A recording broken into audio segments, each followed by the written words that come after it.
Welcome welcome respected teachers and dear student. আচ্ছা, আগের ভিডিওতে আমরা যেটা করেছিলাম বা যতটা অবধি করেছিলাম সেটা হচ্ছে তড়িৎ বলরেখা, বিভিন্ন আধানের জন্য তড়িৎ বলরেখা কিরকম হবে সেই ছবিগুলো এঁকেছিলাম। তো তড়িৎ বলরেখার কিছুটা পোর্শন এখনো বাকি আছে, সেটা আগে বলে দিই। সেটা হচ্ছে, প্রথমেই আমরা আজকে যেটা করব সেটা হচ্ছে তড়িৎ বলরেখার ধর্ম। তড়িৎ বলরেখার কি কি ধর্ম আছে, খুব ইম্পর্টেন্ট, এটা পরীক্ষায় অনেকবার এসেছে।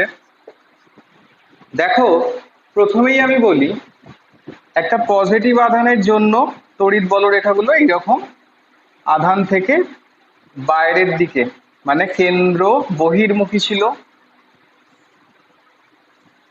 আর যদি একটা সিঙ্গেল নেগেটিভ আধানকে আমি কোথাও রাখি, নেগেটিভ আধানের জন্য বলরেখাগুলো কিরকম ছিল, যেন কেন্দ্র অভিমুখী বা একটা বিন্দু অভিমুখী ছিল। তাহলে এইরকম ছিল।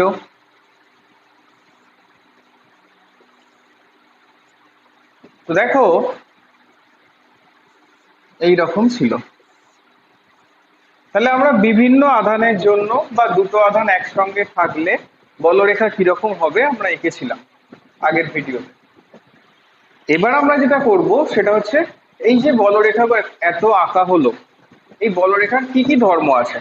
প্রথমেই সব থেকে ইম্পর্টেন্ট যে ধর্মটা, সেটা হচ্ছে, দেখো, বলরেখাগুলো পজিটিভ আধান থেকে যেন মনে হচ্ছে শুরু হয়ে চারিদিকে ছড়িয়ে পড়ছে।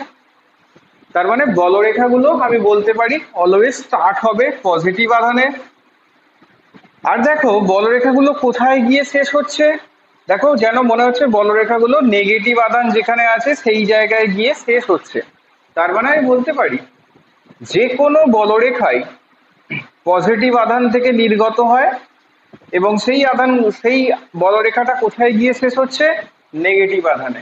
ঠিক আছে, তাহলে বলরেখার উৎপত্তি স্থল অলওয়েজ পজিটিভ আধান এবং যেখানে গিয়ে তারা শেষ হবে সেটা হচ্ছে অলওয়েজ নেগেটিভ আধান।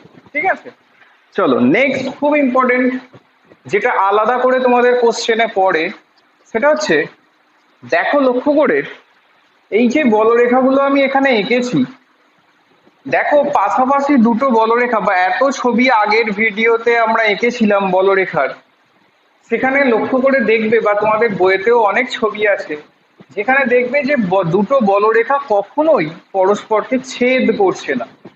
দুটি বলরেখা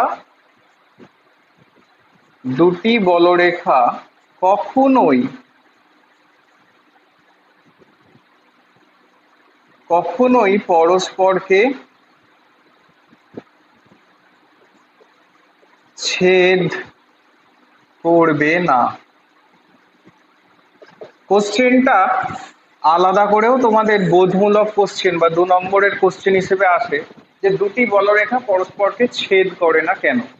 খুব ভালো করে বোঝো, আমি যদি এখানে বলি যে দুটো বলরেখা এইভাবে পরস্পরকে ছেদ করে গেছে, এই দিকে একটা গেছে, এই দিকে একটা গেছে, তাহলে যদি দুটো বলরেখা পরস্পরকে ছেদ করে, আচ্ছা, বলরেখা মানে কি, বলরেখা মানে অ্যাকচুয়ালি একটা একক ধনাত্মক আধানের কাল্পনিক গতিপথ। একক ধনাত্মক আধানের গতিপথকেই আমরা কাল্পনিকভাবে বলরেখা হিসেবে বলেছি। তাহলে যখন একটা বলরেখা আমি আঁকছি, তার মানে সেই রেখা বরাবর একটা ধনাত্মক আধান গতিশীল। এবার দেখো, যদি দুটো বলরেখা পরস্পরকে ছেদ করে, এই ছেদ বিন্দুতে যখন একক আধানটা এসে পৌঁছবে, সাপোজ একটা ধনাত্মক আধানকে আমি এই পজিশনে ছেড়েছিলাম, তাহলে ধনাত্মক আধানটা কি বলরেখা বরাবর যাচ্ছে, কারণ তার গতিপথ হচ্ছে বলরেখা। তাহলে বলরেখা বরাবর যেতে যেতে যখন এই পজিশনে আসবে ধনাত্মক আধানটা, তার কাছে দুটো পথ খোলা, এই দিকেও সে যেতে পারে, এই দিকেও সে যেতে পারে, কারণ এই পজিশন থেকে যেন মনে হচ্ছে দুটো বলরেখা সৃষ্টি হয়েছে, বা এই পয়েন্ট থেকে দুটো বলরেখা আছে। তাহলে একক ধনাত্মক আধানটা এই দিকেও যেতে পারছে, এই দিকেও যেতে পারছে। কিন্তু তোমরাই বলো, একটা আধানের পক্ষে একই সঙ্গে দুটো পথে যাওয়া কি সম্ভব? একটা বস্তুর পথে একই সঙ্গে দুটো পথে গমন করা কখনোই বাস্তবে সম্ভব নয়। তার মানে যদি এখান থেকে আধানটাকে বেরোতেই হয়, তাকে একটা পার্টিকুলার পথেই বেরোতে হবে, কখনোই সে একই সঙ্গে দুটো পথে যেতে পারবে না। তার মানে হয় এই পথটা থাকতে হবে, না হয় এই পথটা থাকতে হবে, না হয় এদের মাঝামাঝি কোনো একটা পথ থাকতে হবে, একই সঙ্গে দুটো পথ থাকতে পারে না।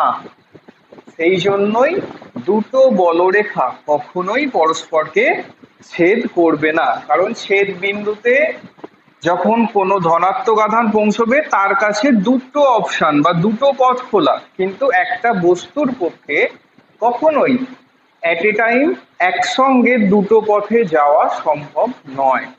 তার মানে সেই জন্যই দুটো বলরেখা কি করবে না, পরস্পরকে কখনোই ছেদ করবে না। ঠিক আছে, চলো এবার একটা জিনিস দেখো, তাহলে এটা খুব ইম্পর্টেন্ট পয়েন্ট বা বলরেখার ইম্পর্টেন্ট একটা ধর্ম বললাম, যে দুটো বলরেখা কখনোই পরস্পরকে ছেদ করবে না। বই থেকে ভালো করে দেখে নেবে, ডিটেলসে পড়ে নেবে। চলো 3 নম্বর যে ধর্ম, এটা 2 নম্বর হলো। 3 নম্বর যে ধর্মটা সেটাও লক্ষ্য করে একটু দেখো। দেখো, যদি কোনো একটা পরিবাহী নিয়ে আমি কাজ করি, তোমরা মনে রাখো একটা বলরেখা কখনোই একই পরিবাহীতে উৎপত্তি আবার একই পরিবাহীতে শেষ, সেই পরিবাহীতেই শেষ কখনো হতে পারবে না। ধরো এখানে একটা পরিবাহী আছে, এটা পরিবাহী, কোনো একটা বলরেখা এই পরিবাহীতেই উৎপত্তি হলো, আবার এই বলরেখাগুলো ঘুরে এখানেই শেষ হলো, এটা কখনোই সম্ভব নয়। তার কারণ হচ্ছে বলরেখাগুলো অলওয়েজ পজিটিভ আধান থেকে উৎপন্ন হবে, নেগেটিভ আধানে শেষ হবে। একটা পরিবাহীতে একই সঙ্গে পজিটিভ নেগেটিভ আধান থাকতে পারবে না, থাকলেই তারা ব্যালেন্স করে কি হয়ে যাবে, জিরো। কারণ পরিবাহী পদার্থের মধ্যে দিয়ে আধান খুব সহজেই চলাচল করতে পারে। তাহলে যদি পজিটিভ একদিকে পরিবাহীর আর একদিকে নেগেটিভ থাকতো, সঙ্গে সঙ্গে তারা ব্যালেন্স করে জিরো হয়ে যেত। তোমরা বলতে পারো যে একটা পরিবাহীতে যদি এই রকম একদিকে পজিটিভ আধান একদিকে নেগেটিভ আধান কোনো কারণে সৃষ্টি হয়, তারা সঙ্গে সঙ্গে তো ব্যালেন্স করে জিরো হয়ে যাচ্ছে, তার মানে পরিবাহীর মধ্যে কোনো আধানই নেই, অর্থাৎ পরিবাহীর মধ্যে কোনো বলরেখাই কখনো থাকবে না যদি পরিবাহীটা নিউট্রাল পরিবাহী হয়। ঠিক আছে, চলো এই হচ্ছে মোটামুটি বলরেখার ধর্ম। এবার আমরা বলরেখা নিয়ে লাস্ট একটা টপিক বলবো, তারপরে অন্য টপিকে চলে যাব। দেখো,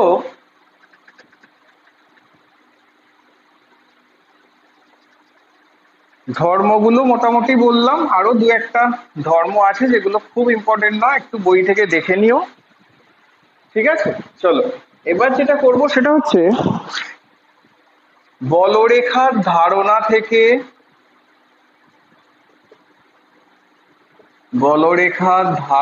থেকে তড়িৎ প্রাবল্যের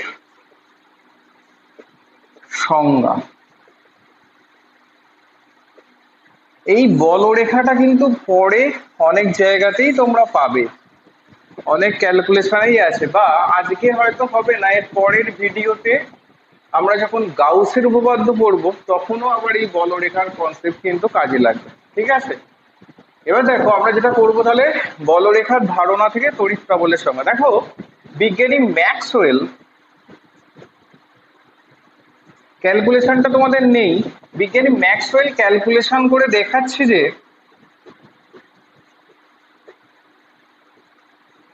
কোনো একটা কিউ আধান যদি আমি কোথাও রাখি, একক বিচ্ছিন্ন আধান একটা, ধরো প্লাস আধান, তাহলে কোনো একটা বিচ্ছিন্ন আধানকে আমি যদি কোনো স্থানে রাখি, যেহেতু এটা পজিটিভ আধান, এখান থেকে চারিদিকে বলরেখা ছড়িয়ে পড়বে।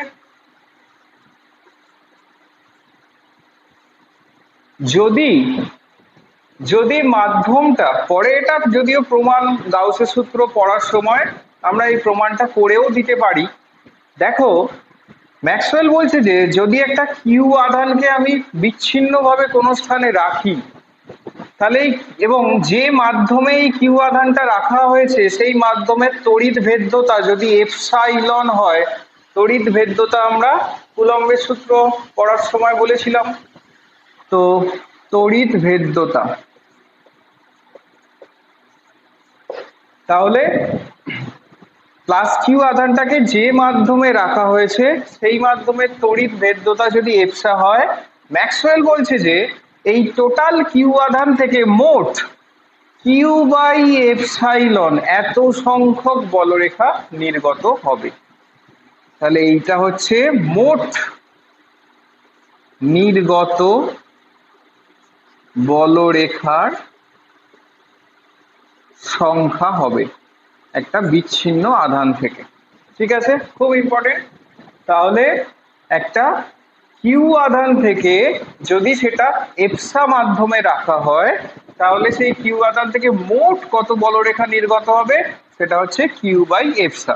পরে প্রমাণটা আছে গাউসের সূত্র পড়ার সময়, বা গাউসের সূত্র প্রমাণ যখন আমরা করব তখন এই প্রমাণটা হয়ে যাবে। ঠিক আছে, এবার দেখো তাহলে যেহেতু বস্তুটা একটা গোলকৃতি বস্তু বা আধানটা একটা গোলক, বা আমি যদি এই আধানকে কেন্দ্র করে একটা আর ব্যাসার্ধের গোলক কল্পনা করে নিই,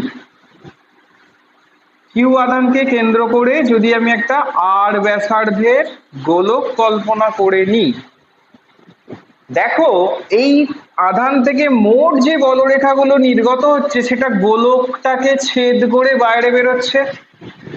দেখো এখানে ছেদ করেছে, এখানে ছেদ করেছে, এখানে ছেদ করেছে, এখানে ছেদ করেছে, এখানে ছেদ করেছে, এইভাবে বিভিন্ন পয়েন্টে ছেদ করে বলরেখাগুলো নির্গত হচ্ছে। আচ্ছা, ভেতরে যটা বলরেখাই উৎপন্ন হবে সেই সব বলরেখাগুলো ওই বাইরের এই গোলকটাকে ছেদ করে বেরোচ্ছে। তার মানে টোটাল গোলক থেকে ছেদ করে নির্গত বলরেখার সংখ্যাও কত, কিউ বাই এপসাইলন। ঠিক আছে, আচ্ছা দেখো তো তোমরা জানো টোটাল গোলকের যেহেতু ব্যাসার্ধ আর, তাহলে টোটাল গোলকের সমগ্র তলের ক্ষেত্রফল কত? গোলকের সমগ্র তলের ক্ষেত্রফল তোমরা বলতে পারবে যেটা, সেটা হচ্ছে 4πr²। যেহেতু গোলকটার ব্যাসার্ধ আমি আর ধরেছি, তাহলে গোলকের সমগ্র তলের ক্ষেত্রফল 4πr²। তার মানে আমি বলতে পারি এই 4πr² অর্থাৎ টোটাল সমগ্র ক্ষেত্রফল থেকে বা সমগ্র সারফেস থেকে মোট কতগুলো বলরেখা নির্গত হয়েছে, কিউ বাই এপসাইলন। কারণ ভেতরের আধান থেকে এই বলরেখাই উৎপন্ন হয়েছে এবং সেই বলরেখাগুলোই গোলকটাকে ছেদ করে বেরিয়েছে। তার মানে 4πr² ক্ষেত্রফল থেকে নির্গত বলরেখার সংখ্যা কত, কিউ বাই এপসা। তাহলে একক ক্ষেত্রফল থেকে নির্গত বলরেখার সংখ্যা কত, কিউ বাই এপসা ইন্টু 1/4πr²। একটু খেয়াল করে দেখো, এটাকে যদি আমি সাজিয়ে লিখি এইরকম আসছে 1/4π কিউ বাই r²। এইটাই তড়িৎ প্রাবল্যের এসআই পদ্ধতির এক্সপ্রেশন ছিল। খুব ভালো করে লক্ষ্য করো, এটাই ছিল তড়িৎ প্রাবল্যের এসআই পদ্ধতির এক্সপ্রেশন। তার মানে আমি বলতে পারি একক ক্ষেত্রফল থেকে নির্গত বলরেখার সংখ্যাটাই হচ্ছে তড়িৎ প্রাবল্য। খুব ইম্পর্টেন্ট, একক ক্ষেত্রফল থেকে নির্গত বলরেখার সংখ্যাই হলো তড়িৎ প্রাবল্য। তার মানে আমরা একক ক্ষেত্রফল থেকে যতগুলো বলরেখা নির্গত হচ্ছে সেই সংখ্যা থেকেও তড়িৎ প্রাবল্যের সংজ্ঞা আমরা দিতে পারি। তাহলে একক আধান থেকে নির্গত বা একক ক্ষেত্রফলের মধ্য দিয়ে নির্গত বলরেখার সংখ্যার সাহায্যেও আমরা তড়িৎ প্রাবল্যের মান নির্ণয় করতে পারি, যেটা গাউসের সূত্রে কাজে লাগবে, বা এইভাবেই আমরা গাউসের সূত্রের ক্ষেত্রে বিভিন্ন জায়গায় তড়িৎ প্রাবল্য নির্ণয় করব। ঠিক আছে, চলো এই হলো মোটামুটি বলরেখার ব্যাপার। এবার আমরা যেটা আসবো খুব ইম্পর্টেন্ট একটা টপিক, সেটা হচ্ছে তড়িৎ দ্বিমেরু, ইলেকট্রিক ডাইপোল।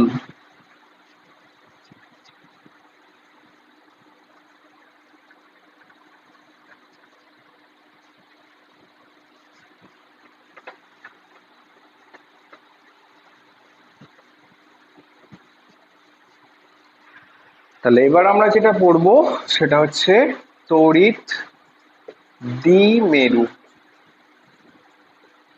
ইংরেজিটা হচ্ছে ইলেকট্রিক ডাইপোল।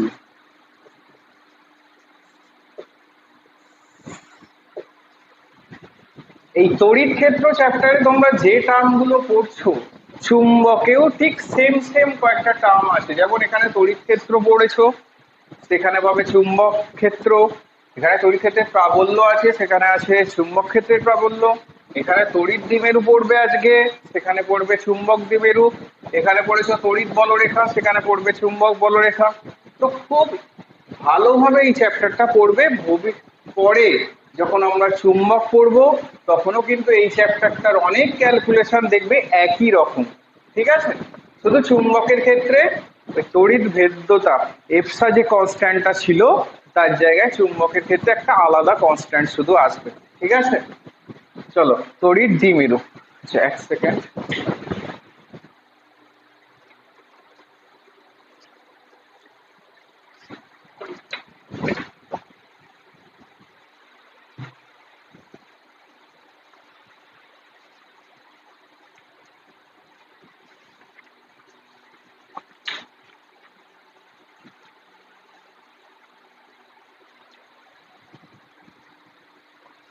আচ্ছা দেখো তড়িৎ দ্বিমেরু ব্যাপারটা কি,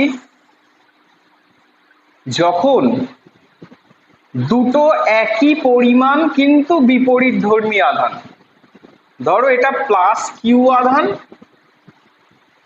এর খুব সামনেই আর একটা সম পরিমাণ কিন্তু বিপরীত ধর্মী, তার মানে মাইনাস কিউ আধান। তাহলে দুটো আধান যখন খুব কাছাকাছি থাকবে, সমান আর বিপরীত ধর্মী দুটো আধান যখন খুব অল্প ব্যবধানে থাকবে, এদের মধ্যে ডিস্টেন্সটা যখন খুব কম, এই ডিস্টেন্সটা যদি আমি ধরে নিই 2L, কেন 2L ধরলাম পরে বুঝতে পারবে, ক্যালকুলেশনে সুবিধে হবে। যদি দুটো আধান সমপরিমাণ কিন্তু বিপরীত ধর্মী আধান খুব অল্প ব্যবধানে থাকে, অর্থাৎ 2L এর মান খুবই কম, এর মান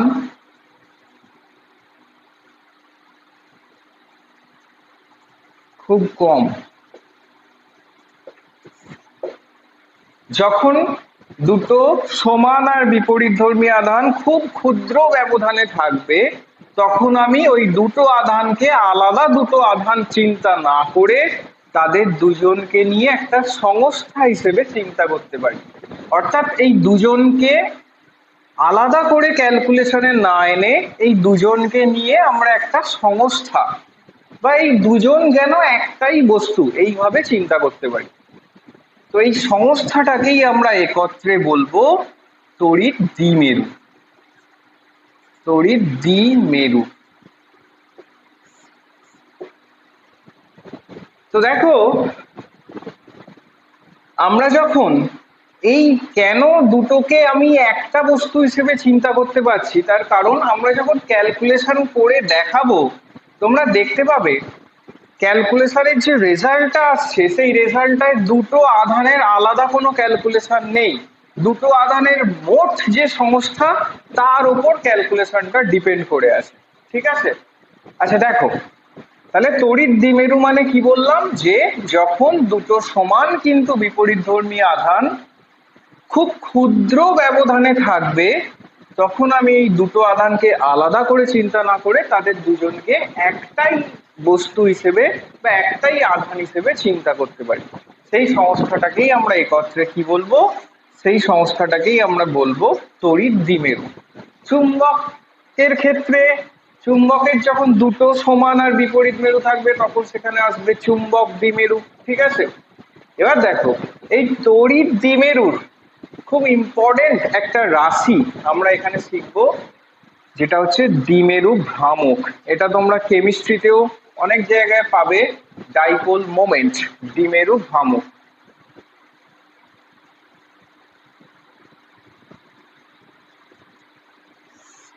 যাকে আমরা পি দ্বারা ডিনোট করব। ডাইপোল মোমেন্টটা কি, দ্বিমেরু ভ্রামকটা কি, দ্বিমেরুর যে কোনো একটা আধান, অর্থাৎ আমি কিউ ধরলাম, দুটোই কিউ ছিল, দ্বিমেরুর যে কোনো একটা আধান এবং আধান দুটোর মধ্যে লম্ব দূরত্ব। আধান দুটোর মধ্যে দূরত্ব কত ধরেছি আমরা? 12। তাহলে আধান দুটোর মধ্যে লম্ব দূরত্বের গুণফল, এই রাশিটাকেই আমরা কি বলবো? দ্বিমেরু ভ্রামক বা ডাইপোল মোমেন্ট। দ্বিমেরু ভ্রামক বা ডাইপোল মোমেন্ট। তার মানে ডাইপোল মোমেন্ট কাকে বলবো যদি ধরা হয়, তাহলে বলতে হবে দ্বিমেরু যে কোনো একটা আধান এবং আধান দুটোর মধ্যে লম্ব দূরত্বের গুণফলকে, এই দুটো রাশির গুণফলকেই আমরা একত্রে কি বলবো? দ্বিমেরু ভ্রামক। ঠিক আছে, একটু ভালো করে লক্ষ্য করবে বা মনে রাখবে, এই দ্বিমেরু ভ্রামক কিন্তু স্কেলার রাশি নয়, দ্বিমেরু ভ্রামক একটা ভেক্টর রাশি। তাহলে দ্বিমেরু ভ্রামক যদি ভেক্টর রাশি হয়, এর একটা ডিরেকশন থাকবে। সব সময় মনে রাখো দ্বিমেরু ভ্রামকের মান তো পেলে এটা, আর দ্বিমেরু ভ্রামকের ডিরেকশন হবে সবসময় নেগেটিভ আধান থেকে পজিটিভ আধানের দিকে। ভুলে যেও না বা গুলিয়ে ফেলো না, দ্বিমেরু ভ্রামকের ডিরেকশন কিন্তু অলওয়েজ নেগেটিভ আধান থেকে পজিটিভ আধানের দিকে হবে। ঠিক আছে, তাহলে এটা হচ্ছে দ্বিমেরু ভ্রামকের অভিমুখ। হয়েছে? এবার দেখো, পরে আমরা দ্বিমেরু ভ্রামকের ভেক্টর রূপও করবো, বা একটু পরেই বলছি। তার আগে আমি একটা জিনিস বলে দিই, দ্বিমেরু ভ্রামকের মান, একক আর মাত্রাটা বলে দিই। তাহলে দ্বিমেরু ভ্রামকের প্রথমে এককটা বলি, তারপরে মাত্রাটা বলবো। দেখো সিজিএস পদ্ধতিতে কি হবে? দ্বিমেরু ভ্রামকের একক কিউ ইন্টু 12। কিউ মানে আধান, আধান মানে ই এস ইউ, আধান ছিল, আধানের একক। আর 12 মানে দূরত্ব, দূরত্বের একক সেন্টিমিটার, তার মানে E S U into centimetre. আর যদি এসআই পদ্ধতিতে করি তাহলে হবে আধানের একক কি ছিল? কুলম, আর দূরত্বের একক মিটার। ঠিক আছে, আর যদি মাত্রা বের করতে বলা হয় দ্বিমেরু ভ্রামকের, মাত্রা কত হবে? দেখো কিউ এর মাত্রা ছিল আইটি ইন্টু 12 মানে দূরত্ব, দূরত্বের মাত্রা ছিল এল, তার মানে দেখো কত হয়ে যাচ্ছে মাত্রা? I P L. দেখো ঠিক আইপিএল এর মতো, আইটিএল। তাহলে মনে রাখবে এটা হচ্ছে দ্বিমেরু ভ্রামকের মাত্রা। ঠিক আছে, চলো এবার আমরা যেটা করব সেটা হচ্ছে দ্বিমেরু ভ্রামকের, যেহেতু এটা একটা ভেক্টর রাশি, তাহলে আমরা দ্বিমেরু ভ্রামকের ভেক্টর রূপটা একটু শিখে নিই। দেখ,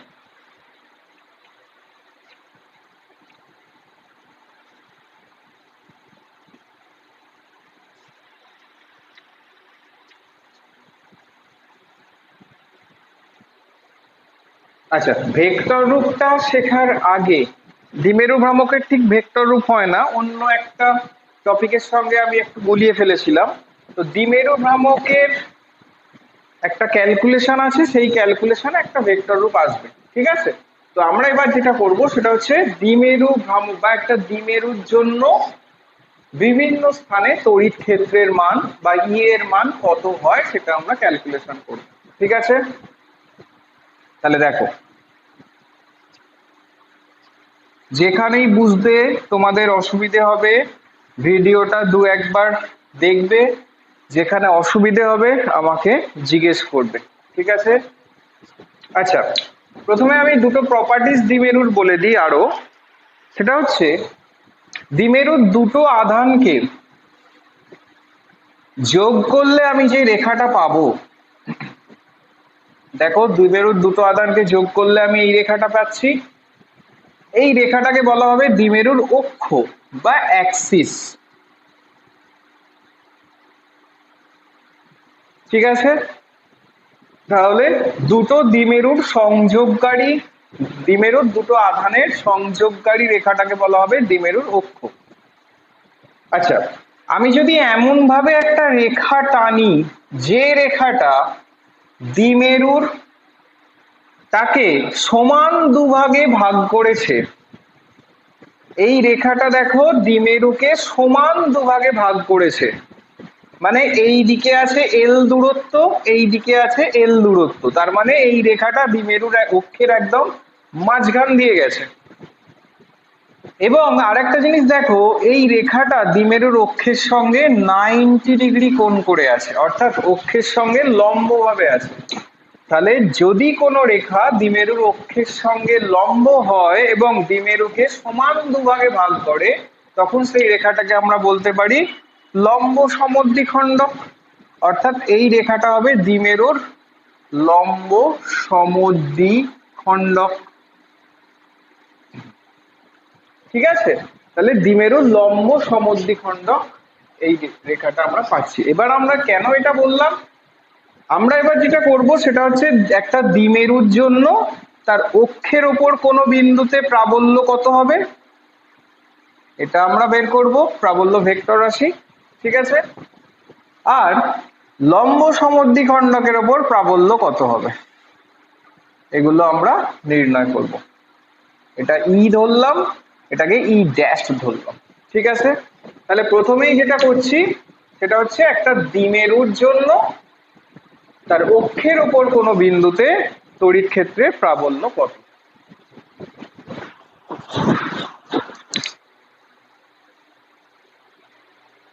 আচ্ছা দেখো,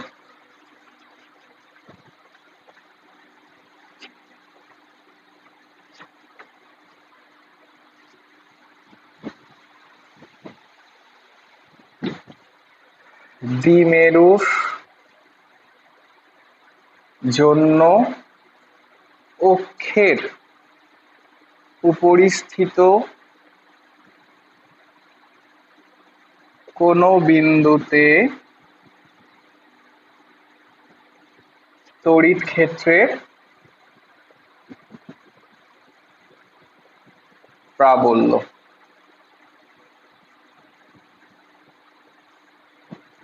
তাহলে আমি প্রথমে এখানে একটা দ্বিমেরু আঁকছি। ধরো ধরো এটা দ্বিমেরু, মানে সেখানে দুটো আধান আছে। এইটা ধরো নেগেটিভ আধানটা -q, এখান থেকে 2l দূরত্বে পজিটিভ আধানটা আছে +q।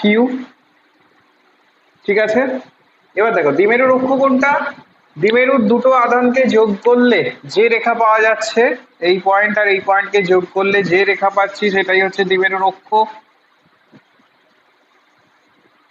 ঠিক আছে, আচ্ছা দ্বিমেরুর ঠিক মাঝখানে আমি একটা বিন্দু ধরছি ও, যেহেতু এটা মধ্যবিন্দু তাহলে এই দিকের আধানের ডিসটেন্স হবে এল, এই দিকের আধানের ডিসটেন্স হবে এল। এবার দেখো, ধরো দ্বিমেরুর অক্ষের ওপর কোনো একটা বিন্দু পি, এই বিন্দুতে প্রাবল্য কত আমরা নির্ণয় করব। ঠিক আছে, আচ্ছা দেখো এখানে প্রাবল্য কি কি কারণে সৃষ্টি হবে। প্রাবল্য মানে কি, প্রাবল্য মানে হচ্ছে তড়িৎ ক্ষেত্রের কোনো বিন্দুতে একক ধনাত্মক আধানকে রাখলে তার উপর ক্রিয়াশীল বলটাই হচ্ছে এই বিন্দুর প্রাবল্য। তার মানে আমি যদি এখানে একটা একক ধনাত্মক আধানকে রাখি, এর ওপর এই দুটো আধান মোট যে বল প্রয়োগ করবে সেটাই হচ্ছে ওই বিন্দুর প্রাবল্য। ঠিক আছে, এবার দেখো যেহেতু এখানে যখন আমি +1 মানে একক ধনাত্মক আধানকে রাখবো, তার উপর কজন বল প্রয়োগ করছে, +q বল প্রয়োগ করছে, -q বল প্রয়োগ করছে। শুধু +q এর বলটা আকর্ষণ, -q এর বলটা বিকর্ষণ। তাহলে মোট দুজনের জন্য এর উপর ক্রিয়াশীল মোট বল কত সেটা ক্যালকুলেশন করলেই এই বিন্দুতে মোট প্রাবল্য কত আমরা পেয়ে যাব। ঠিক আছে, তাহলে প্রথমে আমরা যেটা নির্ণয় করছি +q আধানের জন্য এখানে প্রাবল্য কত হয়। প্রাবল্য বের করতে গেলে আমি প্রথমেই বলেছিলাম প্রাবল্যের এক্সপ্রেশন অলওয়েজ হবে, যদি এসআই হয় সামনে একটা কনস্ট্যান্ট থাকবে 1/4 এফসা, আর যদি শূন্য মাধ্যম হয় এফসা 0 কনস্ট্যান্টটা হবে, আর বলেছিলাম আধান বাই দূরত্বের স্কয়ার। অলওয়েজ প্রাবল্য মানে এক্সপ্রেশন এটা, প্রাবল্য মানে সবসময় তোমরা মনে রাখবে আধান বাই দূরত্বের স্কয়ার। ঠিক আছে, এবার দেখো তাহলে +q আধানের জন্য এখানে প্রাবল্য, +q আধানের জন্য এখানে প্রাবল্য কত হবে দেখো একটু লক্ষ্য করে। প্লাস কিউ আধান থেকে এই বিন্দুর দূরত্ব কত, তার আগে আমি ধরে নিই ও বিন্দু থেকে পি বিন্দুর দূরত্বটা ধরে নিই এক্স। ঠিক আছে। আচ্ছা, এখানে আরেকটা জিনিস বলে দিই, আমি প্রথমেই বলেছিলাম যে দুটো দ্বিমেরুর দুটো আধানের মধ্যে দূরত্বকে 2l ধরা হয়েছে। যেহেতু 2l ধরেছিলাম সেই জন্যই মধ্যবিন্দু থেকে দেখো যে কোনো আধানের দূরত্ব l, মানে কোনো ভগ্নাংশ আসেনি, একটা পূর্ণ সংখ্যা এসেছে। এই পূর্ণ সংখ্যাটা আসার জন্য ক্যালকুলেশন আমাদের সুবিধা হবে বা ইজি হবে, সেই জন্যই আমরা দুটো আধানের মধ্যে ডিস্টেন্সটা অলওয়েজ কত ধরেছিলাম, 2l। ঠিক আছে। আচ্ছা, তাহলে টোটাল মধ্যবিন্দু থেকে পি বিন্দু ডিস্টেন্সটা কত ধরলাম, এক্স। ঠিক আছে। তাহলে বলো প্লাস কিউ আধান থেকে পি বিন্দুর দূরত্ব কত, লক্ষ্য করে দেখো এই বিন্দু থেকে এই বিন্দুর ডিস্টেন্স টোটালটা হচ্ছে এক্স, এইটুকু কত ছিল এল, তাহলে এই দিকটা কত হবে এক্স মাইনাস এল। আচ্ছা, একইভাবে মাইনাস কিউ আধান থেকে পি বিন্দুর দূরত্ব কত হবে, দেখো পি বিন্দু থেকে ও বিন্দু অবধি হচ্ছে এক্স, এখান থেকে এখানে যেতে গেলে আরো কতটা যেতে হচ্ছে এল, তার মানে এখান থেকে টোটাল এই ডিস্টেন্সটা কত হবে এক্স প্লাস এল। ঠিক আছে। তাহলে দেখো পি বিন্দুতে একবার এর জন্য প্রাবল্য বের করি, তাহলে প্লাস কিউ আধানের জন্য পি বিন্দুতে প্রাবল্য, সেটাকে ধরছি E1 ইকুয়ালস টু, প্রাবল্যের এক্সপ্রেশন দেখো 1/4πε0, আমি ধরে নিলাম বায়ু মাধ্যমেই ক্যালকুলেশনটা হচ্ছে, যদি বায়ু মাধ্যমেই ক্যালকুলেশন হয় তাহলে ε0 আসবে ধ্রুবকের জায়গায়, ইন্টু আধান বাই দূরত্বের স্কয়ার। তাহলে প্লাস কিউ আধানের জন্য এখানে প্রাবল্য, আধান মানে কিউ, দূরত্ব দেখো প্লাস কিউ আধান থেকে দূরত্ব কত এক্স মাইনাস এল, তাহলে এক্স মাইনাস এল এর স্কয়ার। আচ্ছা, আরেকটা জিনিস দেখো ডিরেকশন কোন দিকে, যেহেতু প্রাবল্য ভেক্টর রাশি ডিরেকশন দিতে হবে, যেহেতু প্লাস আধানকে কি করবে বিকর্ষণ, মানে ডিরেকশন এই ডিরেকশনে হবে। ঠিক আছে। ডিরেকশনটা কোন দিকে হচ্ছে, এটাকে যদি আমি এ বিন্দু এটাকে যদি বি বিন্দু ধরি, তাহলে দেখো ডিরেকশনটা কোন ডিরেকশন হচ্ছে বিপি, মানে এই ডিরেকশনে বিকর্ষণ করছে, তাহলে বিপি অভিমুখে।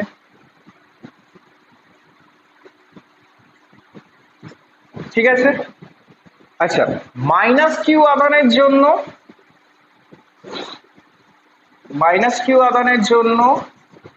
পি বিন্দুতে প্রাবল্য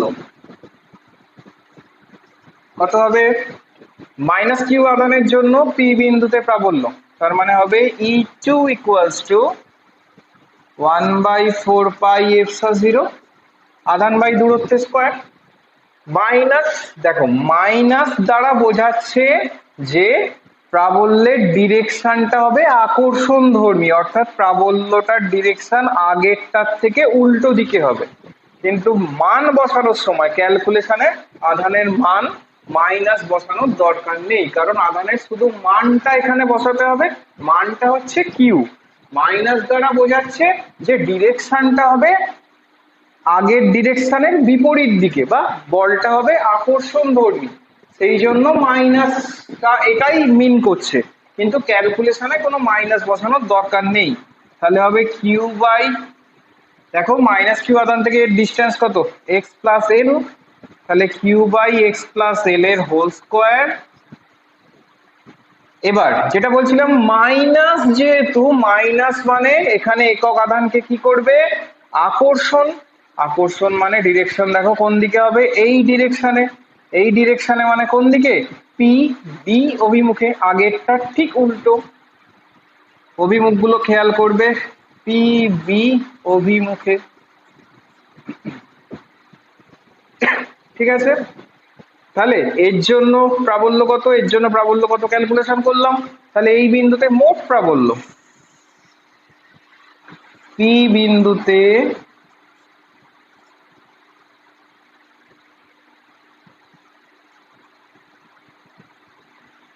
বিন্দুতে মোট প্রাবল্য যেটা আমরা নির্ণয় করতে চাই,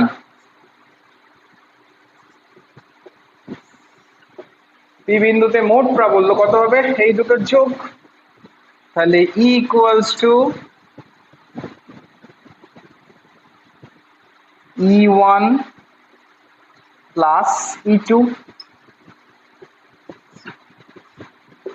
সমান, যেহেতু ভেক্টর রাশি তাহলে আমাকে ভেক্টর যোগ করতে হবে, কিন্তু এখানে দেখো E1 এর ডিরেকশন যেদিকে ছিল E2 ডিরেকশন ঠিক তার উল্টো দিকে, যেহেতু ভেক্টর দুটো বিপরীতমুখী তাহলে প্লেন আমাদের যোগ বিয়োগ করলেই হবে। তোমরা ভেক্টর যোগের সূত্র জানো যে দুটো আধান বা দুটো ভেক্টর যদি 180 ডিগ্রি কোণে ক্রিয়া করে তাহলে তাদের যোগ কত হবে, মেন বা প্লেন তাদের বিয়োগফলটা, ঠিক আছে। তাহলে এখানে অ্যাকচুয়ালি হবে E1 মাইনাস E2, মানে একটা ভেক্টরকে প্লাস ধরলে যেহেতু অন্যটা তার বিপরীত দিকে সেই জন্য অন্যটাকে কি ধরতে হবে, মাইনাস। এবার দেখো কেন আমি E1 মাইনাস E2ই করলাম, E2 মাইনাস E1 ও তো করতে পারতাম। একটু খেয়াল করে দেখো এই মানটা বেশি এইটার থেকে, যেহেতু E1 টা E2 থেকে বেশি সেই জন্য আমরা E1 কে প্লাস হিসেবে ধরলাম, ঠিক আছে।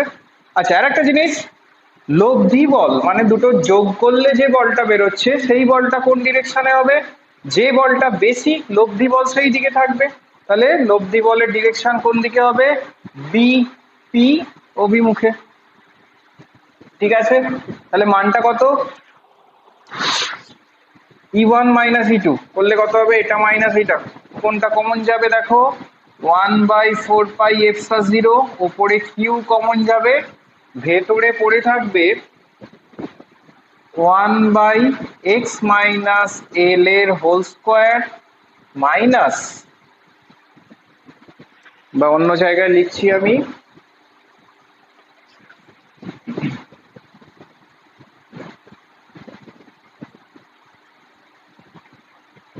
1/4πε0, উপরে কিউ কমন যাবে একটা, এইটা থেকে এটা বিয়োগ করলে ভেতরে পড়ে থাকবে 1/x মাইনাস এল এর whole square minus 1/x plus L এর হোল স্কোয়ার।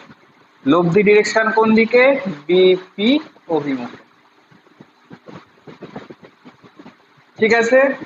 সমান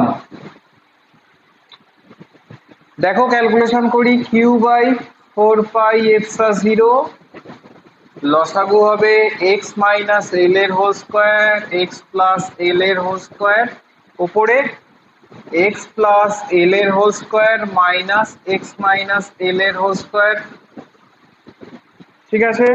ডিরেকশন বিপি, ঠিক আছে।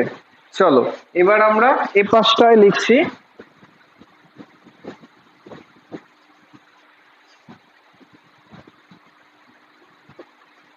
দেখো তাহলে ই ইকুয়ালস টু আসছে আমাদের q/4πε0, q/4πε0 ওপরেরটা দেখো a প্লাস বি এর whole square minus a minus B এর হোল স্কোয়ার, তার মানে 4ab সূত্র, তার মানে 4xl ডিভাইডেড বাই নিচে দেখো a plus B into a minus B, তার মানে a স্কোয়ার মাইনাস বি স্কোয়ারের সূত্র তার হোল স্কোয়ার, তাহলে নিচেরটা হবে x square minus a square তার হোল স্কোয়ার, ডিরেকশন বিপি। তাহলে ই ইকুয়ালস টু q/4πε0, এটাকে একটু সাজিয়ে লিখি দেখো তাহলে তোমাদের বুঝতে সুবিধা হবে, equals to 1/4πε0, নিচে যেটা আছে লিখে দিলাম এক্স স্কোয়ার মাইনাস এল স্কোয়ার এর হোল স্কোয়ার, ডিরেকশনও লিখে দিলাম বিপি। শুধু ওপরের রাশিটা দেখো কিউ ইন্টু 4xl, এটাকে আমি এইভাবে লিখছি কিউ ইন্টু 12 ইন্টু 2x, দেখো তো হচ্ছে কিনা। 4 মানে 2 into 2, Q X L, Q X L. ঠিক আছে, কেন এইভাবে লিখলাম? তার কারণ হচ্ছে আমরা একটু আগেই এই ভিডিওতেই বলেছি কিউ ইন্টু 12 মানেই হচ্ছে দ্বিমেরু ভ্রামক, যেটাকে আমরা পি দ্বারা ডিনোট করেছি।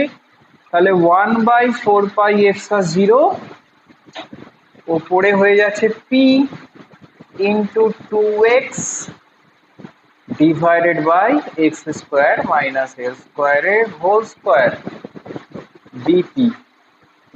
তাহলে এটাই হচ্ছে একটা দ্বিমেরুর জন্য তার অক্ষের ওপর প্রাবল্য। তাহলে পি, যেহেতু পি মানে দ্বিমেরু ভ্রামক সমান কিউ ইন্টু 12, সেই জন্য বসিয়ে দিয়েছি। এবার দেখো, আমি প্রথমেই বলেছিলাম দ্বিমেরু মানে হচ্ছে দুটো আধানকে আমি একটা বস্তু বা একটা সংস্থা হিসেবে চিন্তা করতে পারি। সেটা এখানে লক্ষ্য করে দেখো ভালো করে, এই যে এক্সপ্রেশনটা এসেছে এখানে Q plus Q minus Q আলাদা করে কোথাও নেই এক্সপ্রেশনে।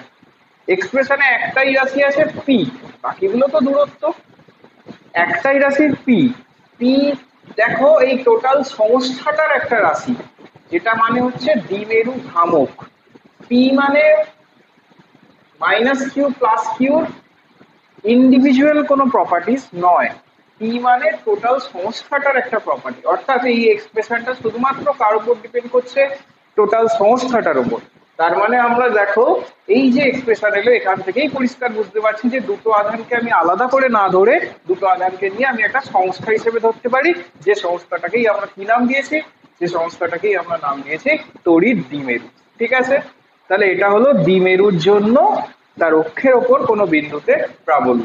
ঠিক আছে, চলো এখানে আরেকটা এক্সপ্রেশন একটু সিম্পলিফাই করে দিই। এক্সপ্রেশনটাকে একটু সিম্পলিফাই করি, এটা অ্যাকচুয়ালি জেনারেল এক্সপ্রেশন, কিন্তু যদি এরকম হয়, যদি দেখা যায় যদি এক্স, এক্সটা কি ছিল? এক্স আর এল দুটো ডিস্টেন্স এখানে আছে এক্সপ্রেশনে। এক্সটা কি ছিল? দ্বিমেরুর মধ্যবিন্দু থেকে যে বিন্দুতে প্রাবল্য বের করছে সেই বিন্দুর ডিস্টেন্স। আর এলটা কি ছিল? দ্বিমেরুর মধ্যবিন্দু থেকে কোনো একটা আধানের ডিস্টেন্স। আচ্ছা দেখো, এল অলওয়েজ এক্স এর থেকে এলটা কি ছোট?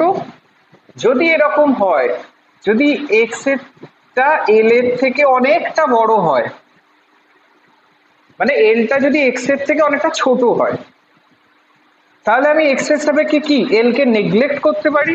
তাহলে নিচে এক্স স্কোয়ার মাইনাস এল স্কোয়ার ছিল, যেহেতু এক্স খুব বড় এল এর তুলনায়, তাহলে এল স্কোয়ারটাকে আমি এক্স স্কোয়ারের সাপেক্ষে কি করতে পারি?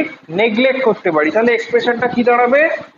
দেখো এক্সপ্রেশনটা দাঁড়াচ্ছে এল স্কোয়ার বাদ চলে যাচ্ছে, এল স্কোয়ার বাদ চলে গেলে এখানে শুধু পড়ে থাকছে এক্স স্কোয়ারের হোল স্কোয়ার। তার মানে দেখো পড়ে থাকছে ই ইকুয়ালস টু 1/4πε0 2xp, আর নিচে এক্স টু দি পাওয়ার 4। এল স্কোয়ারটা বাদ চলে যাচ্ছে, তাহলে ডিরেকশন বিপি, এক্স একটা কাটছে, তাহলে দেখো একটা সিম্পলিফাইড ফর্ম চলে আসছে যদি এই কন্ডিশন স্যাটিসফাই করে। কিন্তু যদি এটা স্যাটিসফাই না করে তোমাদের কিন্তু এই এক্সপ্রেশনই বসাতে হবে। অনেক অঙ্কে দেখবে, যদি মেনলি তোমরা দেখবে যদি কোনো অঙ্কে এল এর মান না দেওয়া থাকে, তার মানে বলছে যে এল কে নেগলেক্ট করো। আর যদি কোনো এক্সপ্রেশনে 2l এর মান বা এল এর মান বলে দেওয়া থাকে কোনো অঙ্কে, তার মানে এল কে ধরেই তোমাকে এক্সপ্রেশনে বসাতে হবে। ঠিক আছে, তাহলে দেখো 1/4πε0 2xp, এক্স তো নেই, তার মানে 2p/x3, ডিরেকশন ডিপি। তাহলে একটা দ্বিমেরুর জন্য তার অক্ষের উপর কোনো বিন্দুতে প্রাবল্যের এক্সপ্রেশন আসছে এইটা। ঠিক আছে, এখানে আরেকটা জিনিস দেখে নাও, বিপি, বিপি ডিরেকশনটা হচ্ছে এই ডিরেকশনে। আর আমরা বলেছিলাম দ্বিমেরু ভ্রামকের ডিরেকশন কোন দিকে? নেগেটিভ থেকে পজিটিভ আধানের দিকে। তাহলে নেগেটিভ থেকে পজিটিভ আধানের দিকে দ্বিমেরু ভ্রামকের ডিরেকশন, আবার অক্ষের ওপর মোট প্রাবল্যের ডিরেকশনও একই দিকে, অর্থাৎ এখানে দ্বিমেরু ভ্রামকের যা ডিরেকশন বিপি ডিরেকশনটাও একই, মানে অ্যাকচুয়ালি প্রাবল্যটা দ্বিমেরু ভ্রামকের অভিমুখেই আছে এখানে। ঠিক আছে, খুব ইম্পর্টেন্ট এটা এক্সপ্রেশনটা। তাহলে অক্ষের একটা দ্বিমেরুর জন্য তার অক্ষের ওপর প্রাবল্য কত হয় আমরা ক্যালকুলেট করলাম। ঠিক আছে, চলো তারপরে আমরা যেটা করব যে একটা দ্বিমেরুর জন্য তার লম্ব সমদ্বিখণ্ডকের উপর কোনো বিন্দুতে প্রাবল্য কত।